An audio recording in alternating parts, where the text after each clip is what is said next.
The Elementary Forms of the Religious Life by Émile Durkheim. Book 1. Preliminary Questions. Part number 3, Leading Conceptions of the Elementary Religion, continued. Naturism. The spirit of the naturistic school is quite different. In the first place, it is recruited in a different environment. The animists are, for the most part, ethnologists or anthropologists. The religions which they have studied are the crudest which humanity has ever known. Hence comes the extraordinary importance which they attribute to the souls of the dead, to spirits and to demons, and, in fact, to all spiritual beings of the second order. It is because these religions know hardly any of a higher order. On the contrary, the theories which we are now going to describe are the work of scholars who have concerned themselves especially with the great civilizations of Europe and Asia. Ever since the work of the Grimm brothers, who pointed out the interest that there is in comparing the different mythologies of the Indo-European peoples, scholars have been struck by the remarkable similarities which these present. Mythical personages were identified who, though having different names, symbolized the same ideas and fulfilled the same functions. Even the names were frequently related, and it has been thought possible to establish the fact that they are not unconnected with one another.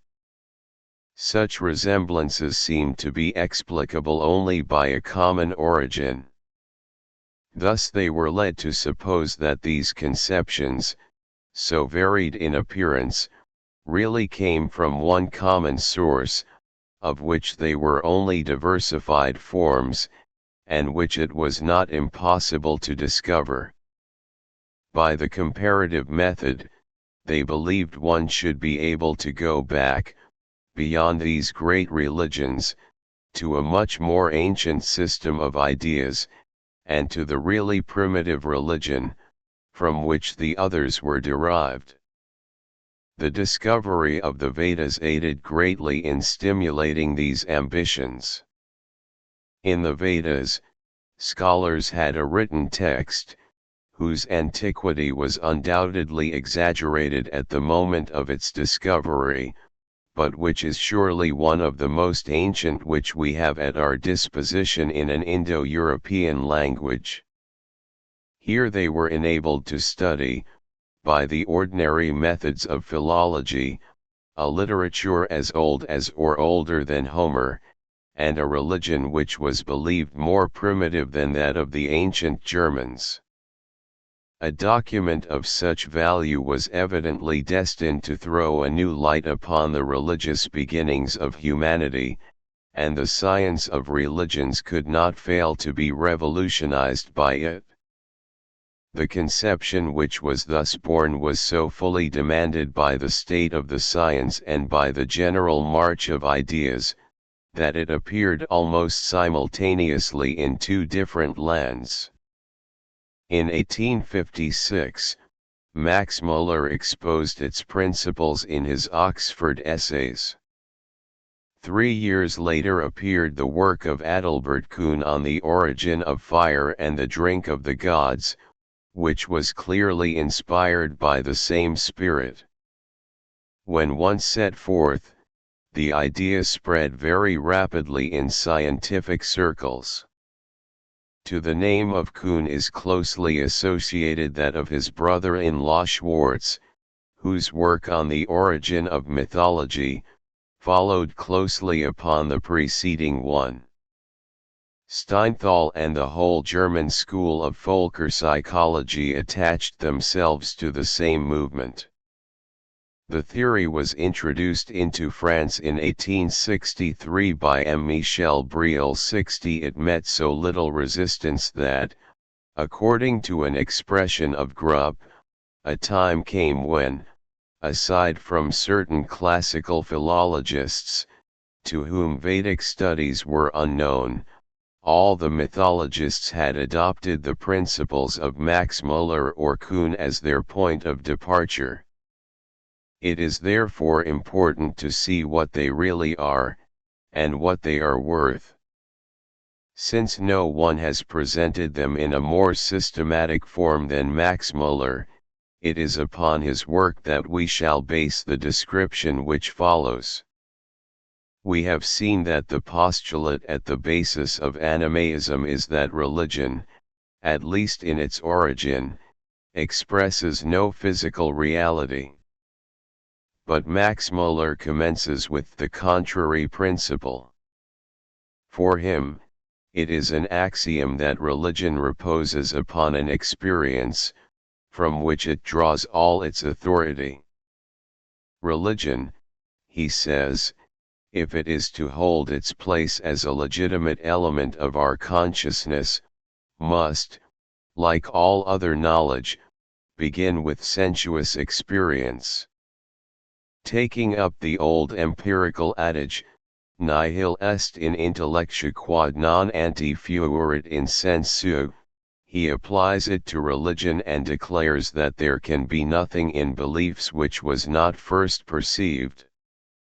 So here is a doctrine which seems to escape the grave objection which we raised against animism. From this point of view, it seems that religion ought to appear, not as a sort of vague and confused dreaming, but as a system of ideas and practices well founded in reality. But which are these sensations which give birth to religious thought? That is the question which the study of the Vedas is supposed to aid in resolving. The names of the gods are generally either common words, still employed, or else words formerly common, whose original sense it is possible to discover. Now both designate the principal phenomena of nature. Thus Agni, the name of one of the principal divinities of India, originally signified only the material fact of fire, such as it is ordinarily perceived by the senses and without any mythological addition. Even in the Vedas, it is still employed with this meaning. In any case, it is well shown that this signification was primitive by the fact that it is conserved in other Indo-European languages, the Latin ignis, the Lithuanian ugnus, the Old Slavoni are evidently closely related to Agni. Similarly, the relationship of the Sanskrit Dios, the Greek Zeus, the Latin Jovis and the Zeo of High German is today uncontested. This proves that these different words designate one single and the same divinity, whom the different Indo-European peoples recognized as such before their separation. Now Dios signifies the bright sky. These and other similar facts tend to show that among these peoples the forms and forces of nature were the first objects to which the religious sentiment attached itself, they were the first things to be deified. Going one step farther in his generalization, Max Muller thought that he was prepared to conclude that the religious evolution of humanity in general had the same point of departure. It is almost entirely by considerations of a psychological sort that he justifies these inferences. The varied spectacles which nature offers man seem to him to fulfill all the conditions necessary for arousing religious ideas in the mind directly. In fact, he says, at first sight, nothing seemed less natural than nature. Nature was the greatest surprise, a terror, a marvel, a standing miracle, and it was only on account of their permanence, constancy, and regular recurrence that certain features of that standing miracle were called natural, in the sense of foreseen, common, intelligible. It was that vast domain of surprise, of terror, of marvel, of miracle, the unknown, as distinguished from the known, or, as I like to express it, the infinite, as distinct from the finite, which supplied from the earliest times the impulse to religious thought and language. In order to illustrate his idea, he applies it to a natural force which holds a rather large place in the Vedic religion, fire. He says, if you can for a moment transfer yourselves to that early stage of life to which we must refer not only the origin, but likewise the early phases of physical religion, you can easily understand what an impression the first appearance of fire must have made on the human mind. Fire was not given as something permanent or eternal, like the sky, or the earth, or the water. In whatever way it first appeared, whether through lightning or through the friction of the branches of trees, or through the sparks of flints, it came and went, it had to be guarded, it brought destruction, but at the same time, it made life possible in winter, it served as a protection during the night, it became a weapon of defense and offense, and last, not least, it changed man from a devourer of raw flesh into an eater of cooked meat. At a later time it became the means of working metal, of making tools and weapons, it became an indispensable factor in all mechanical and artistic progress, and has remained so ever since. What should we be without fire even now? The same author says in another work that a man could not enter into relations with nature without taking account of its immensity, of its infiniteness. It surpasses him in every way. Beyond the distances which he perceives, there are others which extend without limits. Each moment of time is preceded and followed by a time to which no limit can be assigned. The flowing river manifests an infinite force, since nothing can exhaust it. There is no aspect of nature which is not fitted to awaken within us this overwhelming sensation of an infinity which surrounds us and dominates us. It is from this sensation that religions are derived. However, they are there only in germ. Religion really commences only at the moment when these natural forces are no longer represented in the mind in an abstract form. They must be transformed into personal agents, living and thinking beings, spiritual powers, or gods, for it is to beings of this sort that the cult is generally addressed. We have seen that animism itself has been obliged to raise this question, and also how it has answered it. Man seems to have a sort of native incapacity for distinguishing the animate from the inanimate and an irresistible tendency to conceive the second under the form of the first. Max Muller rejects any such solution. According to him, it is language which has brought about this metamorphosis, by the action which it exercises upon thought. It is easily explained how men, being perplexed by the marvelous forces upon which they feel that they depend, have been led to reflect upon them, and how they have asked themselves what these forces are and have made an effort to substitute for the obscure sensation which they primitively had of them, a clearer idea and a better defined concept. But as our author very justly says, this idea and concept are impossible without the word. Language is not merely the external covering of a thought, it also is its internal framework. It does not confine itself to expressing this thought after it has once been formed, it also aids in making it. However, its nature is of a different sort, so its laws are not those of thought. Then since it contributes to the elaboration of this latter, it cannot fail to do it violence to some extent, and to deform it.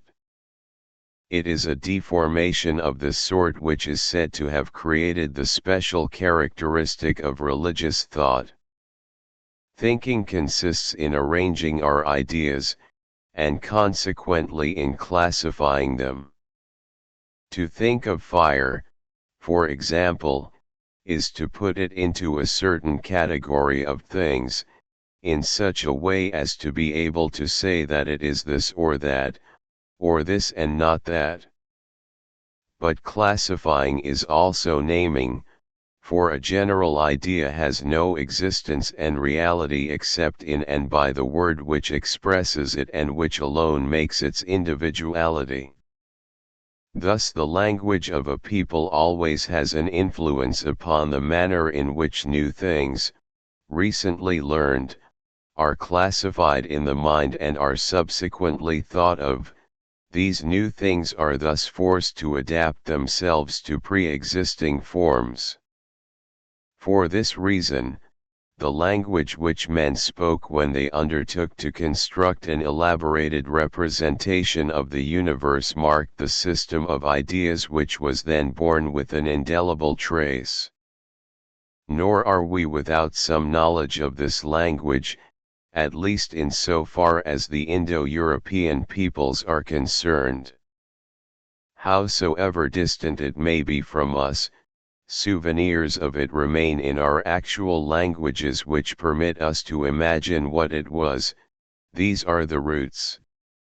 These stems, from which are derived all the words which we employ and which are found at the basis of all the Indo-European languages, are regarded by Max Müller as so many echoes of the language which the corresponding peoples spoke before their separation, that is to say, at the very moment when this religion of nature, which is to be explained, was being formed. Now these roots present two remarkable characteristics, which, it is true, have as yet been observed only in this particular group of languages, but which our author believes to be present equally in the other linguistic families. In the first place, the roots are general, that is to say that they do not express particular things and individuals, but types, and even types of an extreme generality. They represent the most general themes of thought. One finds there, as though fixed and crystallized, those fundamental categories of the intellect which at every moment in history dominate the entire mental life, the arrangement of which philosophers have many times attempted to reconstruct. Secondly, the types to which they correspond are types of action, and not of objects. They translate the most general manners of acting which are to be observed among living beings and especially among men. They are such actions as striking, pushing, rubbing, lying down, getting up, pressing, mounting, descending, walking, etc. In other words, men generalized and named their principal ways of acting before generalizing and naming the phenomena of nature. Owing to their extreme generality, these words could easily be extended to all sorts of objects which they did not originally include. It is even this extreme suppleness which has permitted them to give birth to the numerous words which are derived from them. Then when men, turning towards things, undertook to name them, that they might be able to think about them, they applied these words to them, though they were in no way designed for them. But, Owing to their origin, these were able to designate the forces of nature only by means of their manifestations which seemed the nearest to human actions. A thunderbolt was called something that tears up the soil or that spreads fire, the wind, something that sighs or whistles, the sun, something that throws golden arrows across space, a river, something that flows, etc. But since natural phenomena were thus compared to human acts, this something to which they were attached was necessarily conceived under the form of personal agents, more or less like men. It was only a metaphor, but it was taken literally. The error was inevitable, for science, which alone could dispel the illusion, did not yet exist. In a word, since language was made of human elements, translating human states, it could not be applied to nature without transforming it. Even today, remarks M. Briel, it forces us in a certain measure to represent things from this angle. We do not express an idea, even one designating a simple quality, without giving it a gender, that is to say, a sex. We cannot speak of an object, even though it be considered in a most general fashion, without determining it by an article. Every subject of a sentence is presented as an active being, every idea as an action, and every action, be it transitory or permanent, is limited in its duration by the tense in which we put the verb. Our scientific training enables us to rectify the errors which language might thus suggest to us, but the influence of the word ought to be all-powerful when it has no check.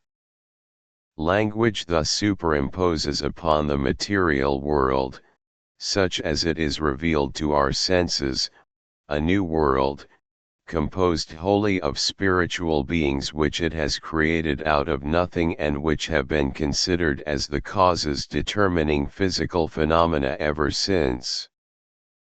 But its action does not stop there. When words were once forged to represent these personalities which the popular imagination had placed behind things, a reaction affected these words themselves. They raised all sorts of questions, and it was to resolve these problems that myths were invented. It happened that one object received a plurality of names, corresponding to the plurality of aspects under which it was presented in experience. Thus there are more than 20 words in the Vedas for the sky. Since these words were different, it was believed that they corresponded to so many distinct personalities. But at the same time, it was strongly felt that these same personalities had an air of relationship. To account for that, it was imagined that they formed a single family.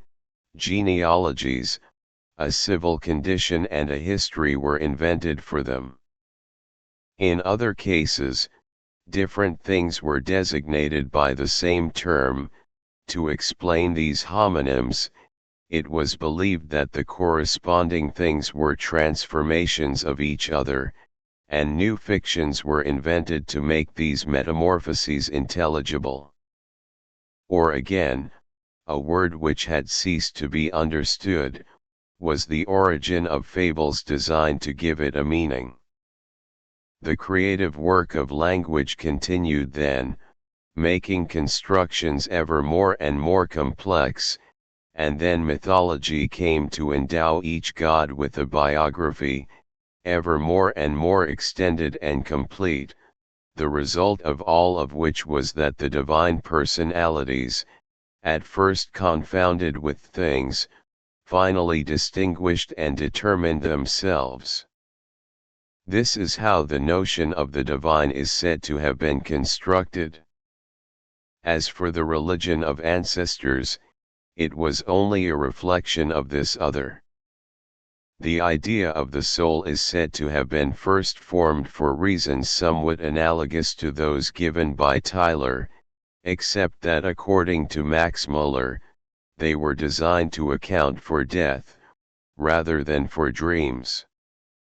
Then, under the influence of diverse, partially accidental, circumstances, the souls of men, being once disengaged from the body, were drawn little by little within the circle of divine beings, and were thus finally deified themselves. But this new cult was the product of only a secondary formation. This is proven by the fact that deified men have generally been imperfect gods or demigods, whom the people have always been able to distinguish from the genuine deities. 65. This doctrine rests, in part, upon a certain number of linguistic postulates which have been and still are very much questioned. Some have contested the reality of many of the similarities which Max Muller claimed to have found between the names of the gods in the various European languages. The interpretation which he gave them has been especially doubted. It has been asked if these names, far from being the mark of a very primitive religion, are not the slow product, either of direct borrowings or of natural intercourse with others. Also, it is no longer admitted that the roots once existed in an isolated state as autonomous realities, nor that they allow us to reconstruct, even hypothetically, the original language of the Indo-Europeans. Finally, recent researches would tend to show that the Vedic divinities did not all have the exclusively naturistic character attributed to them by Max Muller and his school. But we shall leave aside those questions, the discussion of which requires a special competence as a philologist, and address ourselves directly to the general principles of the system. It will be important here not to confound the naturistic theory with these controverted postulates, for this is held by numbers of scholars who do not make language play the predominating role attributed to it by Max Muller.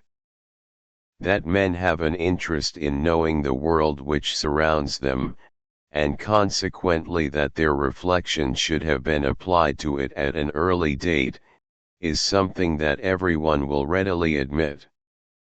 Cooperation with the things with which they were in immediate connection was so necessary for them that they could not fail to seek a knowledge of their nature.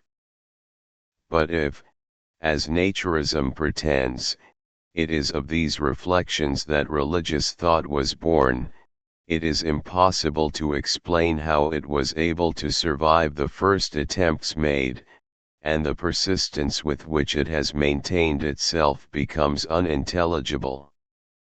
If we have need of knowing the nature of things, it is in order to act upon them in an appropriate manner. But the conception of the universe given us by religion, especially in its early forms, is too greatly mutilated to lead to temporarily useful practices. Things become nothing less than living and thinking beings, minds, or personalities like those which the religious imagination has made into the agents of cosmic phenomena. It is not by conceiving of them under this form or by treating them according to this conception that men could make them work for their ends. It is not by addressing prayers to them, by celebrating them in feasts and sacrifices, or by imposing upon themselves fasts and privations, that men can deter them from working harm or oblige them to serve their own designs. Such processes could succeed only very exceptionally and, so to speak, miraculously. If, then, Religion's reason for existence was to give us a conception of the world which would guide us in our relations with it. It was in no condition to fulfill its function, and people would not have been slow to perceive it.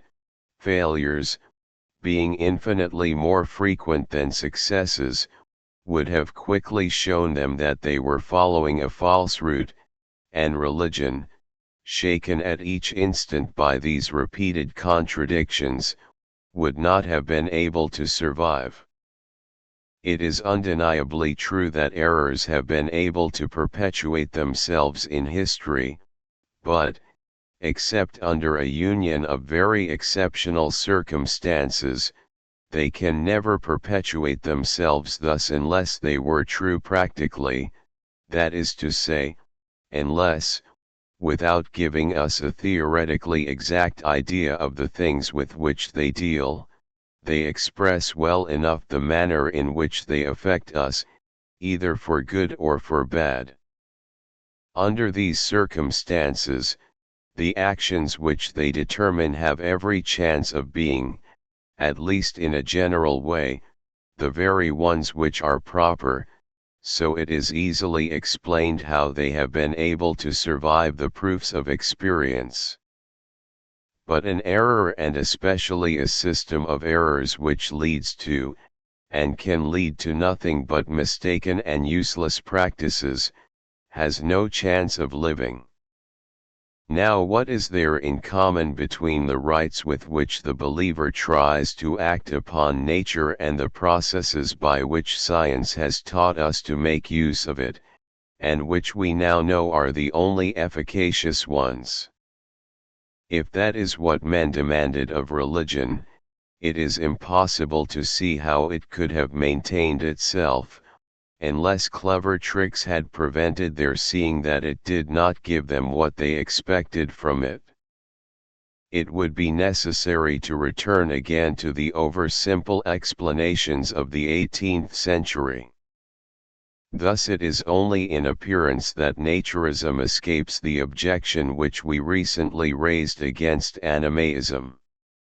It also makes religion a system of hallucinations, since it reduces it to an immense metaphor with no objective value. It is true that it gives religion a point of departure in reality, to wit, in the sensations which the phenomena of nature provoke in us, but by the bewitching action of language, this sensation is soon transformed into extravagant conceptions. Religious thought does not come in contact with reality, except to cover it at once with a thick veil which conceals its real forms. This veil is the tissue of fabulous beliefs which mythology brought forth. Thus the believer, like the delirious man, lives in a world peopled with beings and things which have only a verbal existence. Max Müller himself recognized this, for he regarded myths as the product of a disease of the intellect.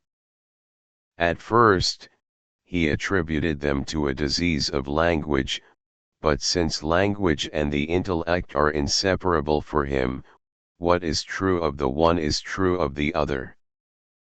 When trying to explain the inmost nature of mythology, he says, "I called it a disease of language rather than of thought."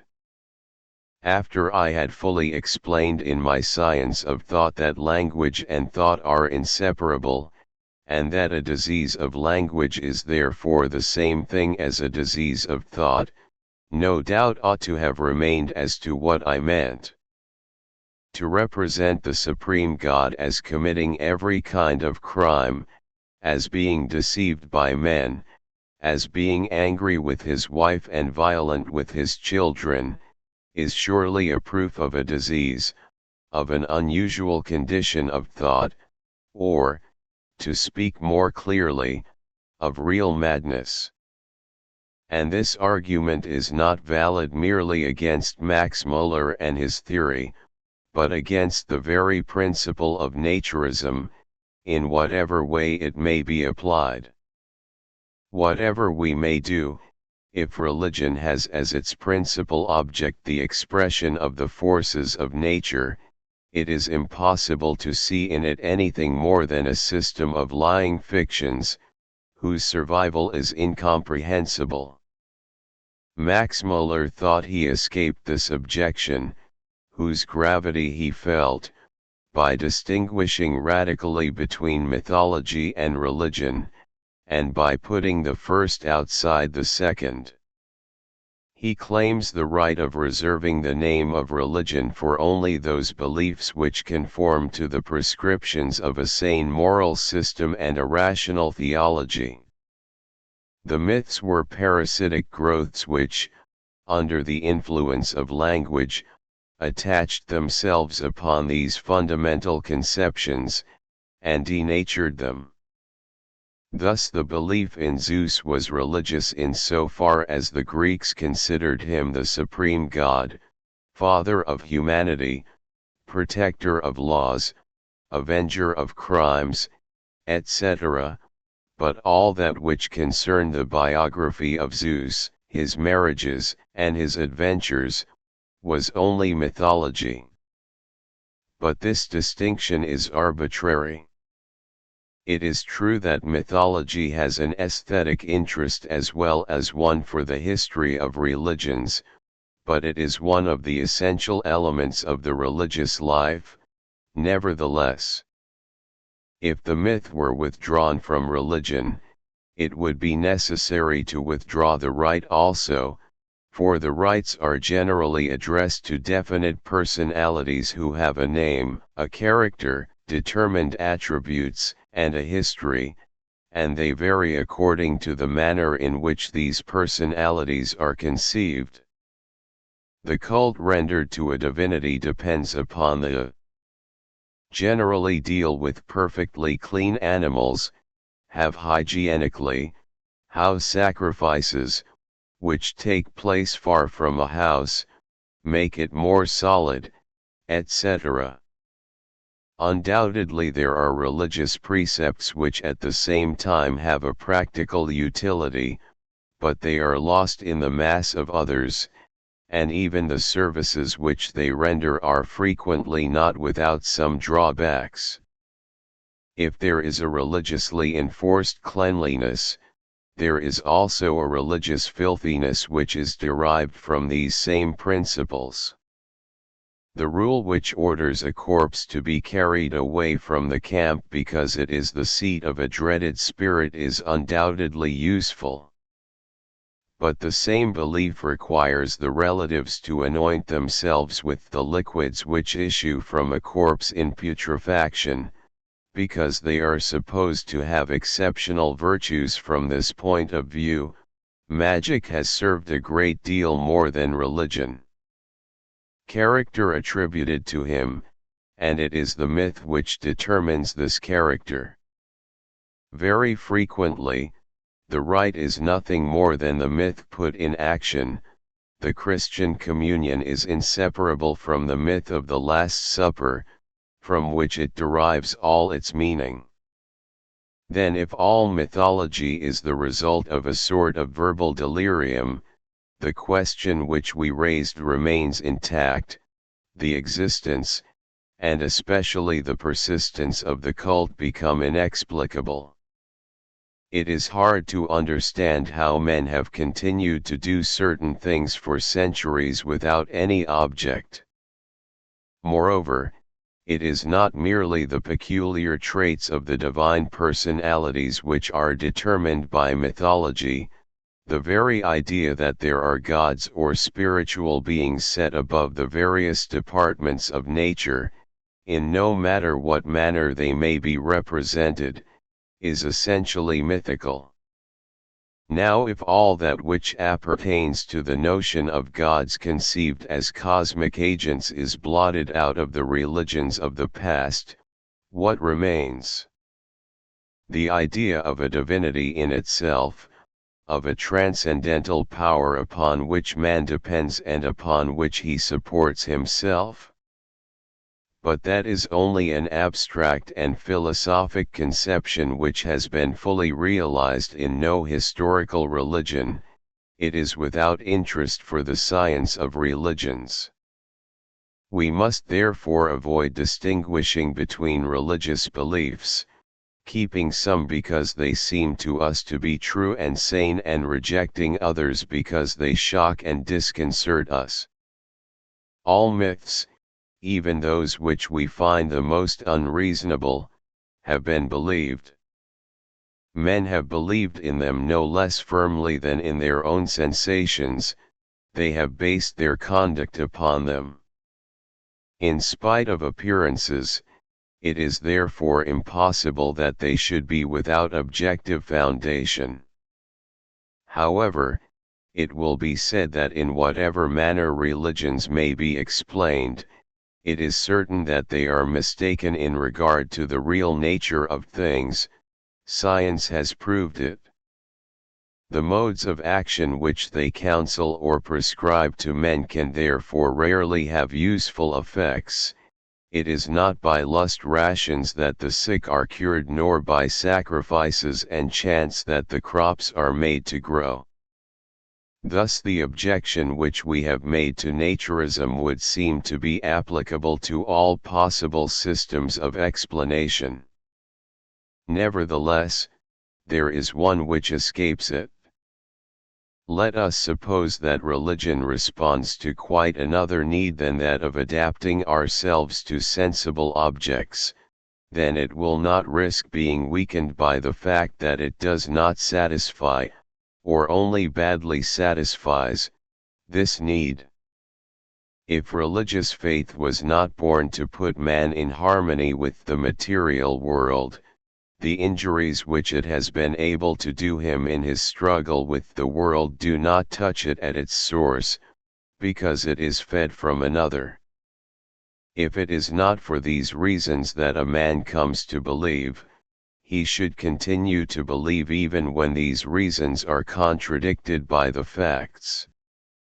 It is even conceivable that faith should be strong enough, not only to support these contradictions, but also even to deny them and to keep the believer from seeing their importance. This is what succeeds in rendering them inoffensive for religion. When the religious sentiment is active, it will not admit that religion can be in the wrong, and it readily suggests explanations which make it appear innocent. If the right does not produce the desired results, this failure is imputed either to some fault of execution, or to the intervention of another, contrary deity. But for that, it is necessary that these religious ideas have their source in another sentiment than that betrayed by these deceptions of experience, or else whence could come their force of resistance?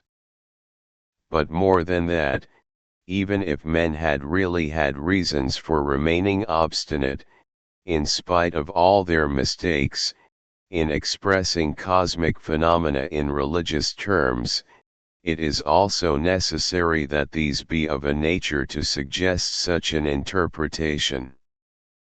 Now when could they have gotten such a property?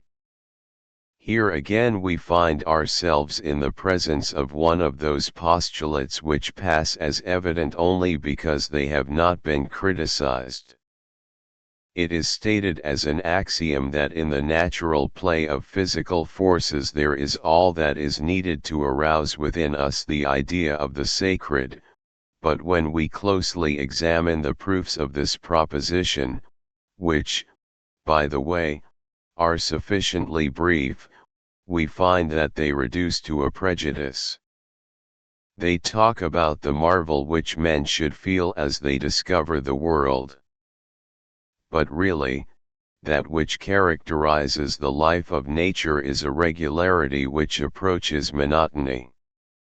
Every morning the sun mounts in the horizon, every evening it sets, every month the moon goes through the same cycle, the river flows in an uninterrupted manner in its bed, the same seasons periodically bring back the same sensations.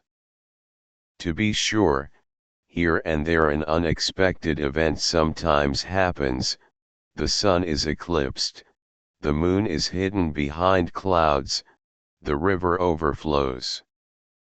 But these momentary variations could only give birth to equally momentary impressions, the remembrance of which is gone after a little while.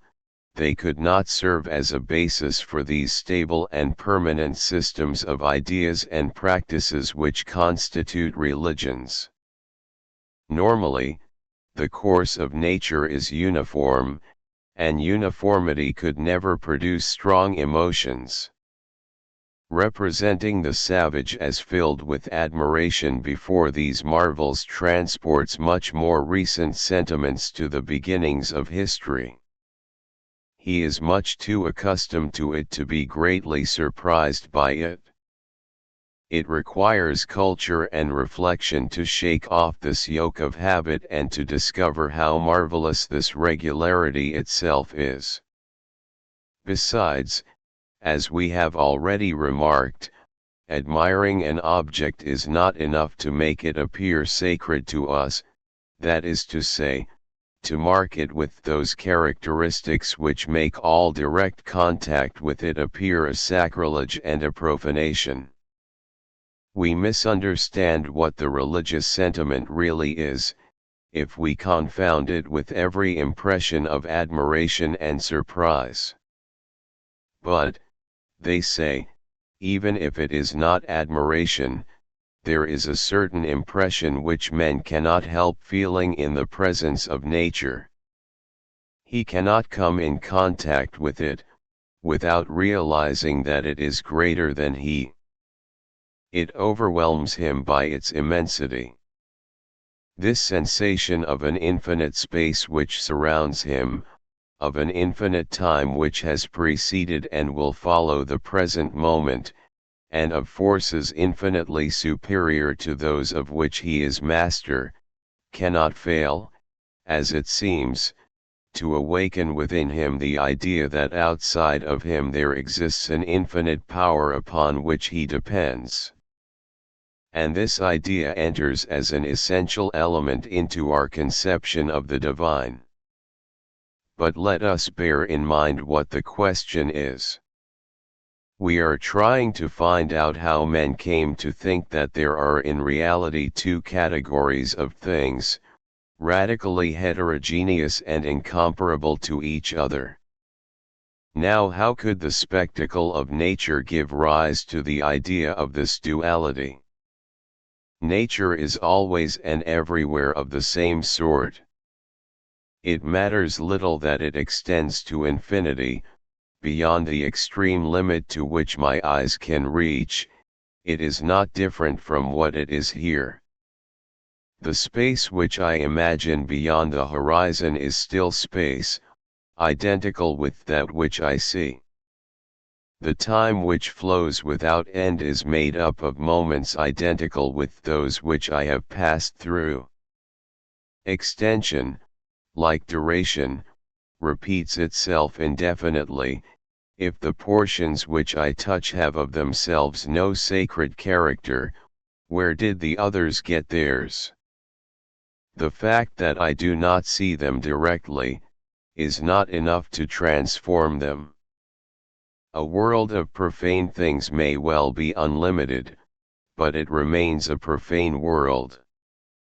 Do they say that the physical forces with which we come in contact exceed our own? Sacred forces are not to be distinguished from profane ones simply by their greater intensity. They are different, they have special qualities which the others do not have. Quite on the contrary, all the forces manifested in the universe are of the same nature, those that are within us just as those that are outside of us. And especially, there is no reason which could have allowed giving a sort of preeminent dignity to some in relation to others. Then if religion really was born because of the need of assigning causes to physical phenomena, the forces thus imagined would have been no more sacred than those conceived by the scientist today to account for the same facts. This is as much as to say that there would have been no sacred beings and therefore no religion. But even supposing that the sensation of being overwhelmed were really able to suggest religious ideas, it could not have produced this effect upon the primitive, for he does not have it. He is in no way conscious that cosmic forces are so superior to his own. Since science has not yet taught him modesty, he attributes to himself an empire over things which he really does not have, but the illusion of which is enough to prevent his feeling dominated by them. As we have already pointed out, he thinks that he can command the elements, release the winds, compel the rain to fall, or stop the sun, by a gesture, etc. Religion itself contributes to giving him this security, for he believes that it arms him with extended powers over nature. His rites are, in part, means destined to aid him in imposing his will upon the world. Thus, far from being due to the sentiment which men should have of their littleness before the universe, religions are rather inspired by the contrary sentiment. Even the most elevated and idealistic have the effect of reassuring men in their struggle with things. They teach that faith is, of itself, able to move mountains, that is to say, to dominate the forces of nature. How could they give rise to this confidence if they had had their origin in a sensation of feebleness and impotency? Finally, if the objects of nature really became sacred because of their imposing forms or the forces which they manifest, then the sun, the moon, the sky, the mountains, the sea, the winds, in a word, the great cosmic powers, should have been the first to be raised to this dignity, for there are no others more fitted to appeal to the senses and the imagination. But as a matter of fact, they were divinized but slowly. The first beings to which the cult is addressed, the proof will be found in the chapters which follow, are humble vegetables and animals, in relation to which men could at least claim an equality. They are ducks, rabbits, kangaroos, lizards, worms, frogs, etc. Their objective qualities surely were not the origin of the religious sentiments which they inspired.